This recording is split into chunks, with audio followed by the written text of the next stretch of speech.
Let me start off by asking a simple question. Probably a stupid question, so just bear with me, okay? How many of you have ever heard of Barnes & Nobles? Barnes & Nobles. Yeah, basically everybody. It's pretty much a household name. Okay, how many have you heard, or how many of you have... Let's start over. Let me back up over here.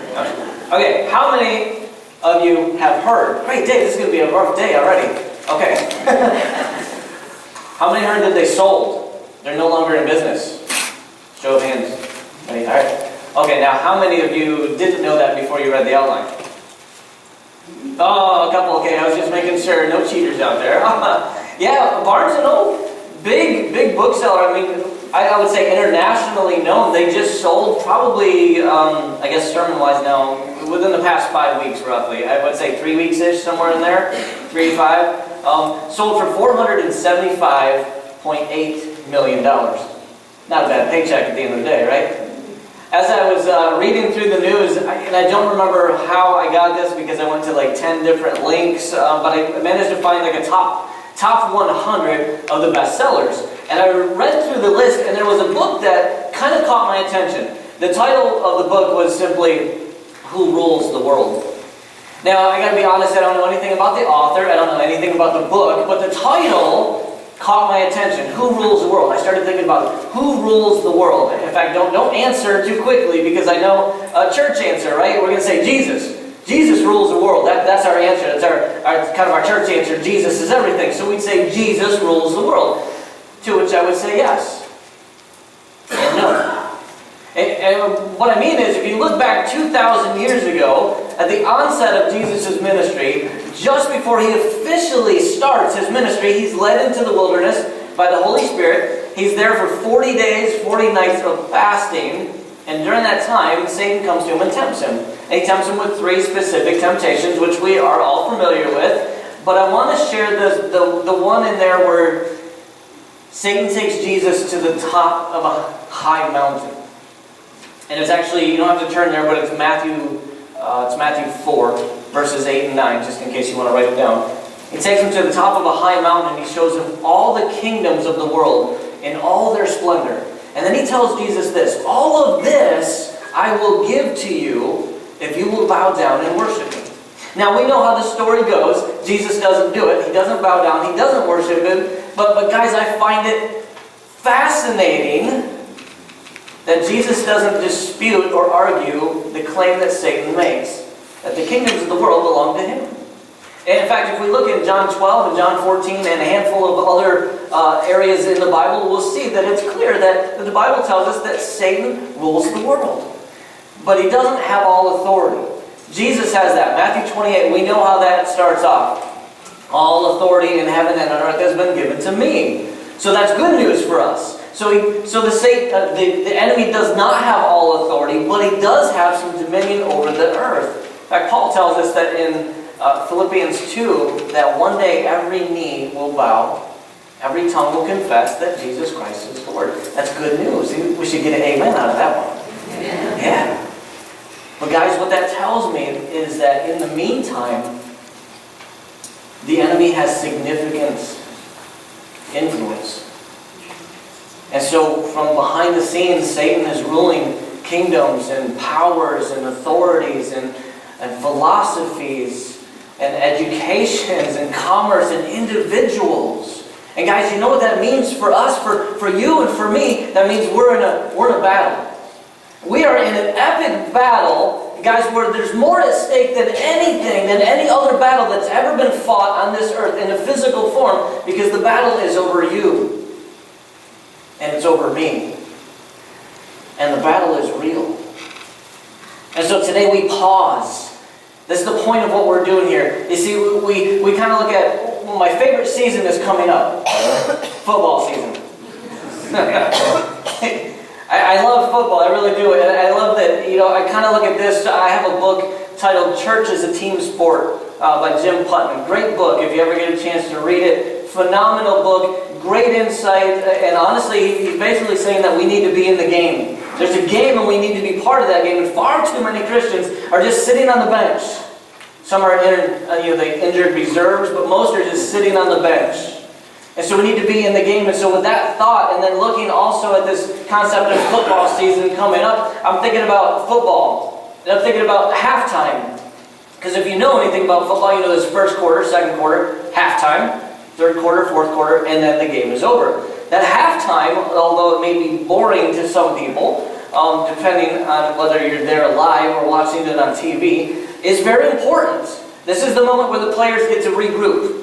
They rethink, they reassess everything they've done. They even refocus. They look back at where they've been, where they're at now, where they need to be as they move forward. And it's the same thing for us. We're pausing. We're taking a moment just to pause today because we've already gone through almost half of this sermon series. And I got to tell you, this was never part of it.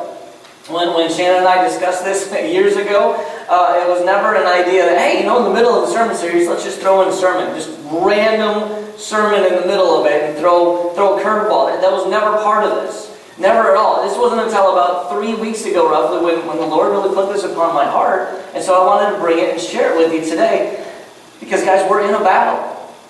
And we need to focus. And look, as we look back at where we've been, we can see that we've already gone through parts of the process here. That is getting to know Jesus at a deep level. Not just learning about Him, but really getting to know Him. We've already seen some of the fruit of that. I've had conversations with some of you already to the depth of that. That you're learning, you're growing, you're loving what we're doing in the direction that we're moving, and you're getting something from this. And so we've seen that from the foundations of who Jesus is. Again, not us creating a Jesus in our life, but looking at Jesus for who He is and accepting Him for who He is.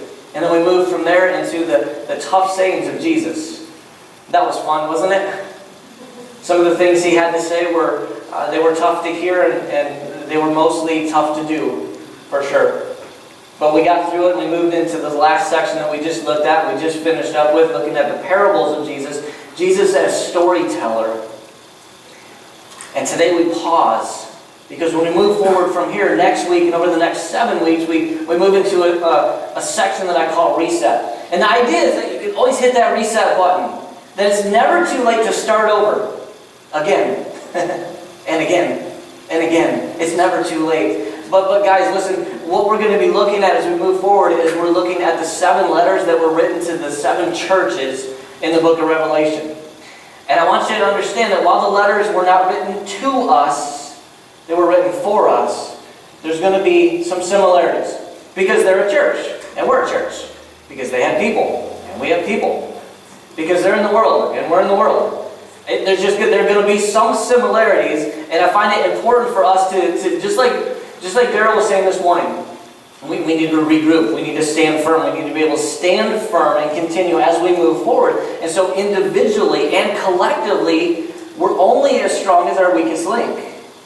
And the enemy is not going to quit. He's not just going to say, you know what, Goshen Christian Church, they're doing some good stuff. Let's just back off. He's not going to do that. He's going to continue to push. And push. And listen, He will not stop until you breathe your last breath or until Christ returns. That's it. He is going to fight and battle and battle and battle. And as a church, individually, again, and collectively, we need to be able to stand this. We need to be able to fight and to move forward, especially as we look at some of those differences and some of those similarities. I don't want anybody stressing out because the enemy will attack.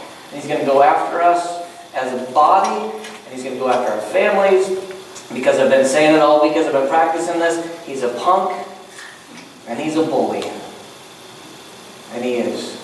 And so today we regroup, we refocus. We look at where we've been, and we need to look at where we're headed, and we need to get prepared for that. And so as we do this, as we pause from the red letters, we take a look today at some words that Paul has for us. In fact, our text is Ephesians 6, if you want to turn there now. We'll start in a moment. Ephesians 6, it says, Paul is writing to the church in Ephesus, pretty straightforward there, writing to the Christian believers there in the area. The entire book is all about God's plan for us. At the beginning of the book, Paul talks about who we are, and at the end of the book, he talks about who we can be.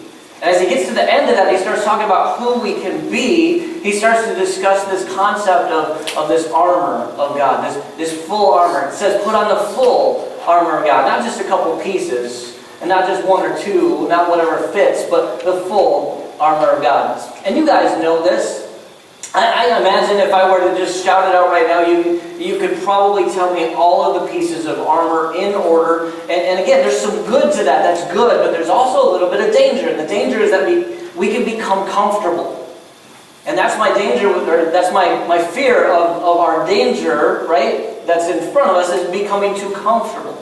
Knowing that it's there, but we don't really think about it. I mean, I got to be honest, I don't jump out of bed in the morning, my eyes open going, yeah, or there's a battle. I don't think about that. I get up and I just go about my day. I start off with prayer anyway, but from that moment forward, I'm not consciously, every single breath, thinking there's a battle that's taking place. And so you guys are probably very similar.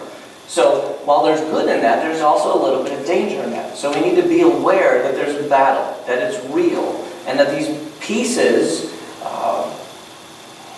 parts, elements, whatever you want to call them, it's the armor of God. We need to have them. We need to know them. And we need to wear them. And so Paul encourages us to do so. So if you guys are ready, let's go ahead and start in Ephesians 6 and catch up to you guys. We'll start reading in verse 10. All right, it's on the screen behind me. Okay, this is what Paul says. Finally, so he's at the end of the letter, finally be strong in the Lord. So not in us and not in physical weapons. Be strong in the Lord and in His mighty power. Verse 11, put on the full armor of God so that you can take your stand against the devil's schemes. Why? Because, or for, verse 12, our struggle is not against flesh and blood. It's not a physical battle that we're fighting, guys, but against the rulers, against the authorities, against the powers of this dark world, and against the spiritual, not physical, forces of evil in the heavenly realms. Paul's saying, here's the deal, guys. There's a battle that's taking place. And it's 24/7, 365. And it never stops and it never ends. And it's everywhere. It's not just right in front of you. It's behind you. It's to the left. It's to the right.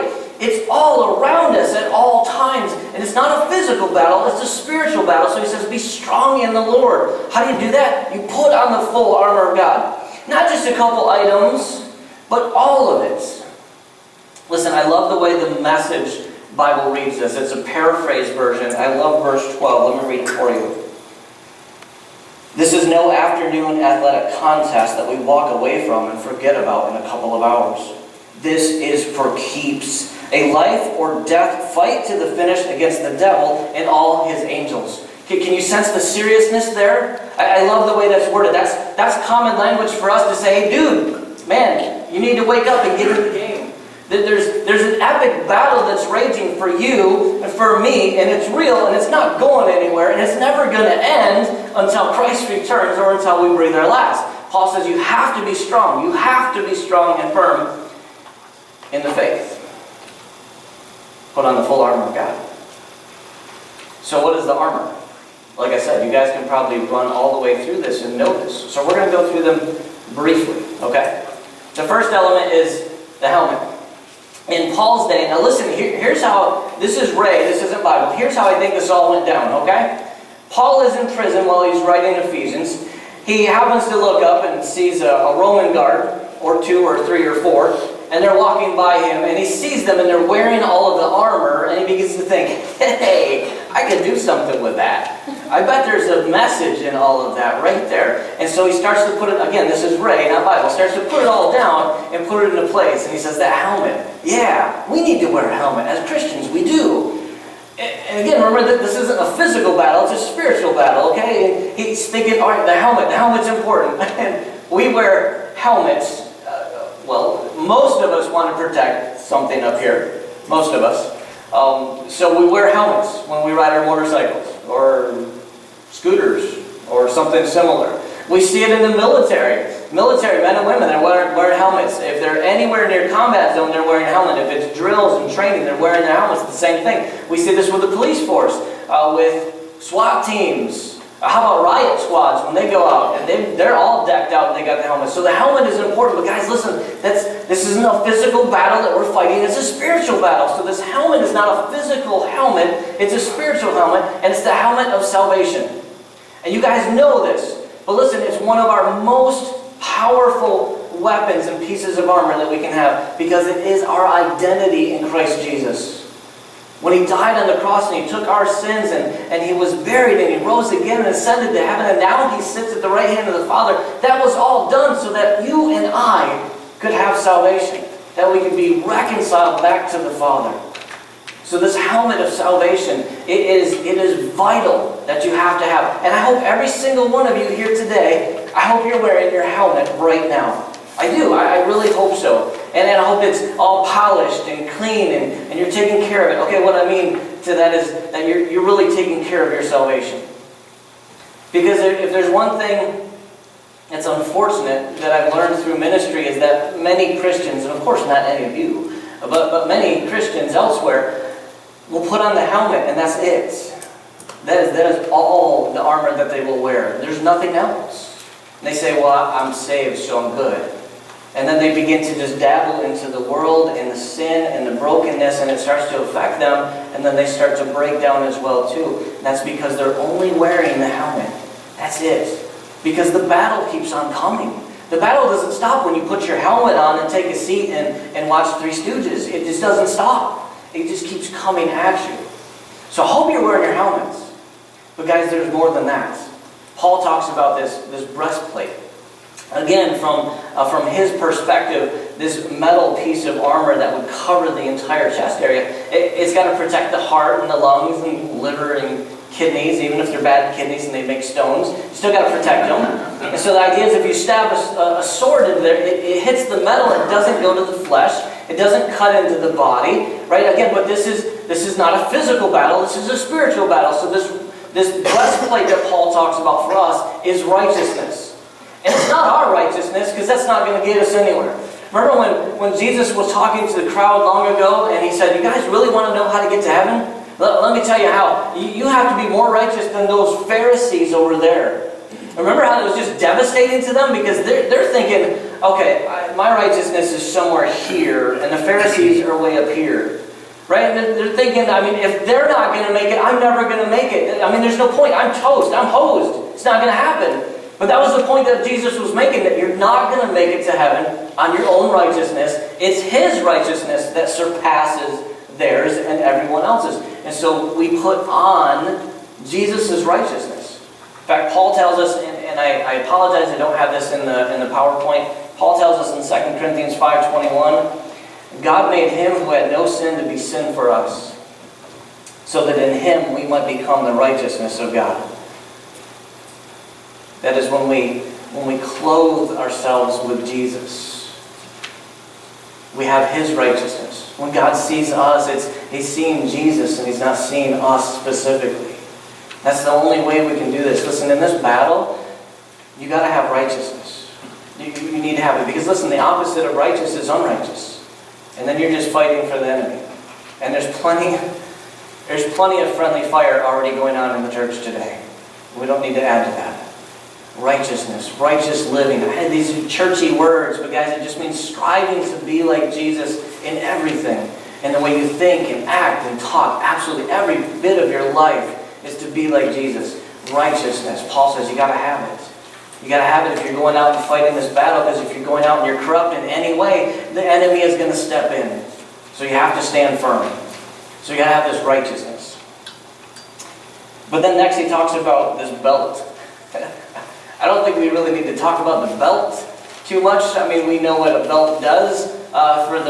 For Paul's day, the belt for the Roman soldiers would hold up their skirt. Okay, it wasn't a skirt, but it sure looked like one, didn't it? I mean, come on, I'm just saying, a grown man wearing a skirt, and if you're, just whatever. So, it's a belt. We know what belts do. They would hold their weapons from it, okay? Guys, again, this isn't a physical battle. This is a spiritual battle. So this belt is just not something that we physically wear around our bodies. This belt is truth. And Paul says you got to have it. And it's got to surround you. You see, Jesus said the truth, you will know the truth, and the truth will set you free. So we have to have truth as we go into this battle, not just for ourselves, but understanding others around us as well. Helping others around us. Sharing with others around us the truth. Jesus is truth, capital T. So if you know truth, if you know Jesus, you will be set free. And so it's really simple, guys. You know this. If you're broken, if you have hurt, He can set you free. If you have any addictions whatsoever, anything that you are engrossed in with sin, he can set you free from that. Because he is the truth, and the truth will set you free. Paul says you got to have it. You have to have the truth. If you don't have the truth, then it's just lies. And listen, the enemy is going to lie. And he's going to use half-lies, half-truths. He's going to do everything he can, again, to beat you down. So you need to know the truth in order to fight. Makes sense, right? Makes perfect sense. Okay. From there, Paul talks about, I say sandals, but it's not really, it's footwear. Although a Roman soldier would have been wearing a sandal. And their sandals would have a 2-inch thick sole. And they would put metal studs into the soles so that when they're in battle, they can kind of stand and they can place and they don't lose their footing. That was the idea of that. They want to stand firm and stand strong while they're fighting in the midst of the battle. The same is true for us because it's not a physical battle, it's a spiritual battle. And so this idea of footwear or sandals or whatever you would say is the readiness of the peace of the gospel. So it's having this peacefulness, being fitted with that. Literally, every step you take, we step in peacefulness. Guys, look, we live in a crazy world. We really do. I posted probably a week ago, roughly, I posted something on my Facebook page about sex trafficking. Anybody see that? Anybody? Like 2 of you? Guys, you should check it out. Honestly, it's so difficult to read. I mean, it is brutal. Talking about 5-year-old kids being brought into this. I mean, it's absolutely disgusting. The average age is 13. That means from 5 to 16, you have these children that are just being abducted and pulled into this horrible, horrible life. What in the world? It's absolutely disgusting, but you should read it. You need to know because that's what the enemy is doing out there. That is what he's doing to attack us and beat us and try to win this battle. It's horrible. I read a week ago about a woman who was having an extramarital affair. And she was bringing her 17-month-old son with her to the affair. I mean, what are you going to have dad watch him? That doesn't work, does it? So she brought him to the affair. It's an adorable little boy. But the boyfriend said he was getting in the way. And the mom was even quoted as saying that her son became a nuisance. So she killed him. She took a cloth and she soaked it in rubbing alcohol and detergent and she pressed it against his nose and his mouth until he stopped breathing. That's what the enemy is doing, guys. This battle is real. And if we don't have peacefulness, at least a bit of it to move forward in this battle, we're not going to make it. We need that peace for ourselves, but we also need it for others. We need to be able to share the peacefulness of the gospel, the good news of Jesus Christ. And if we don't, man, we're almost already defeated. So you've got to have it. And next, Paul talks about the shield. Again, in his day, the Roman soldiers would hold the shields, and it was to defend against the enemy's attack. If you stabbed a sword, they could block it with a shield. It would deflect off it, and you wouldn't get injured.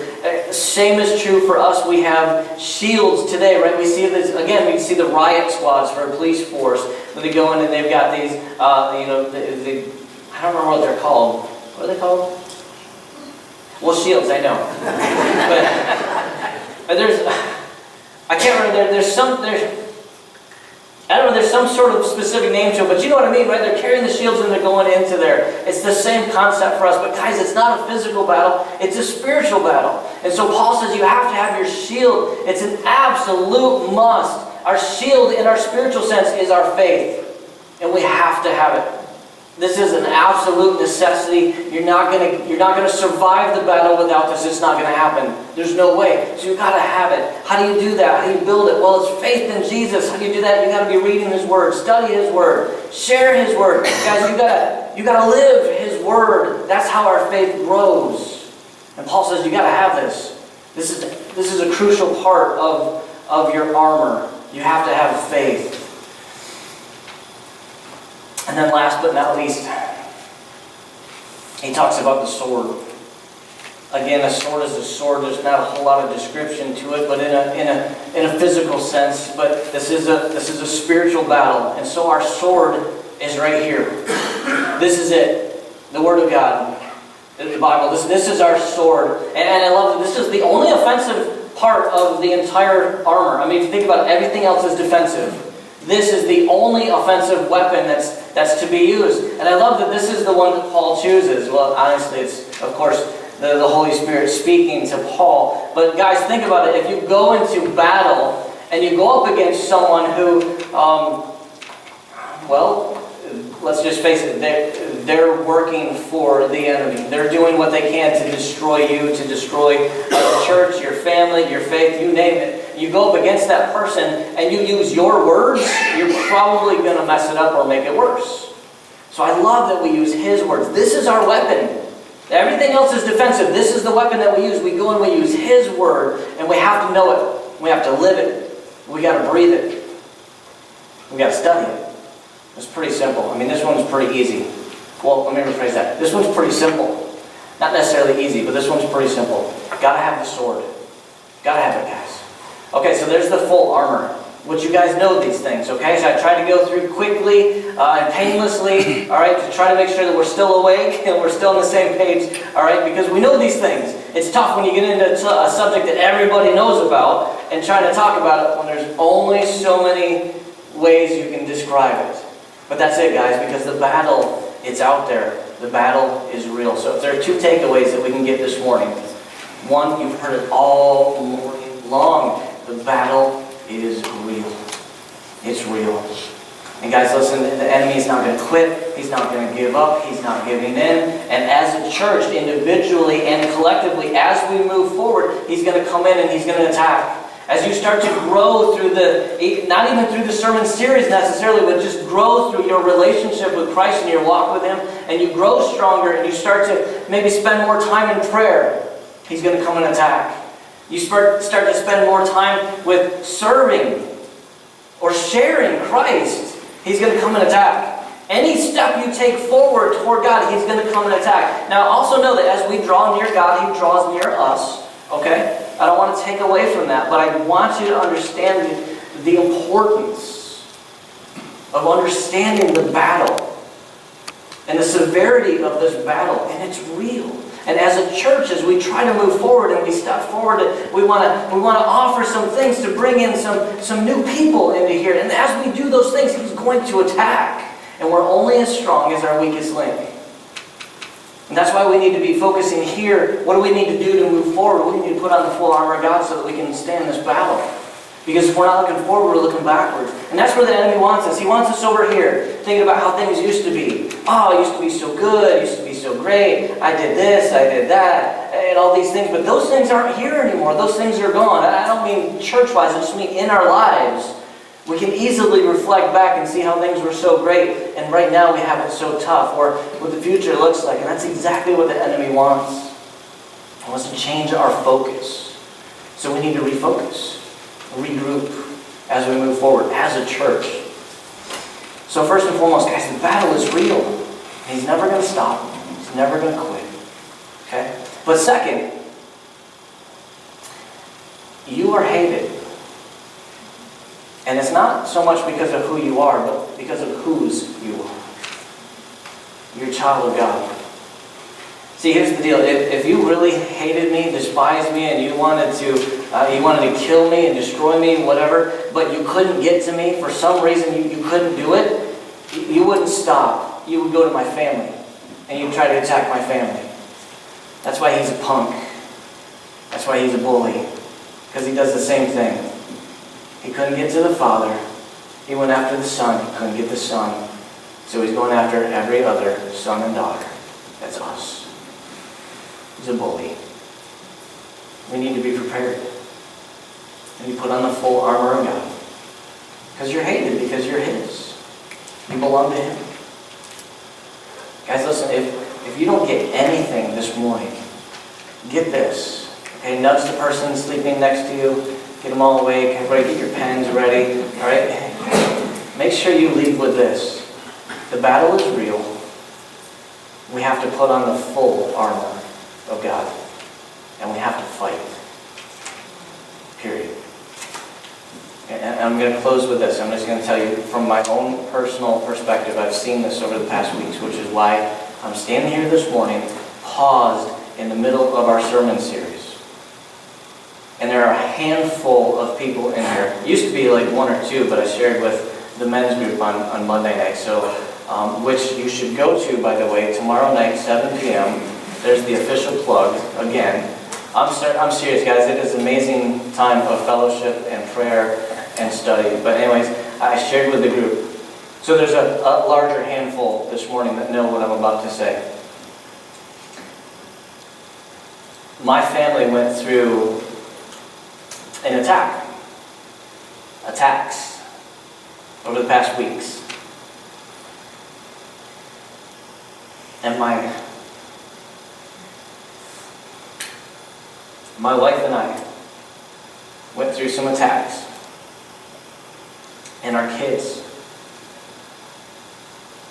And I look back at some of the things that brought that on, and I know one individual in here has been very gracious and has agreed to pray for our children for some very specific things in their lives. And some good things have happened, so just know that, okay? But also, the enemy has reared his ugly head as well and tries to step in the mix. And my wife doesn't know this, but she's about to. Weeks and weeks ago, I started to increase my prayer time. I pray for her. I pray for my kids. I pray for the elders, for their wives, their families, the leadership here. I pray for every single one of you here. I pray for the community, just in general, that they'll come to, that we would be a light in the community, that they would see Jesus in something that we're doing, they would be drawn in, that the Lord would soften their hearts and open their eyes, and that He would give us this vision as a church that we could do great things right here, and that we can win Michiana for Christ, not just Goshen or Elkhart.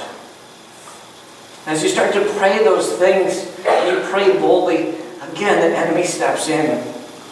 And he starts to pick the church apart, and pick the family apart, and pick the mission apart. And I started praying for my wife more. There were times when I spent 30 minutes or 45 minutes praying for her only. You want to know how you can pray that long for her? She's married to me. Pretty easy. But when I increased, when I stepped closer to God, He did draw near to me, but the enemy stepped in as well. The point to all this, guys, is that as we take the steps, as we go through this sermon series, as we really begin to live in the red, He's going to step in. He's going to start kicking and screaming and fighting and clawing, and we've got to fight. And as individuals and as a corporate body, we've got to be strong and we've got to move forward. And so we're never going to reach the potential that God has for us as a church if we're not strong, if we're not united, and if we're not fighting. And one of my fears is that the lampstand will be removed. We're going to see that as we go into the book of Revelation, that the church is a light in the community. And the idea with the light back in Jesus' day was that you don't just set it on the floor, you hang it on a lampstand, you put it on a lampstand.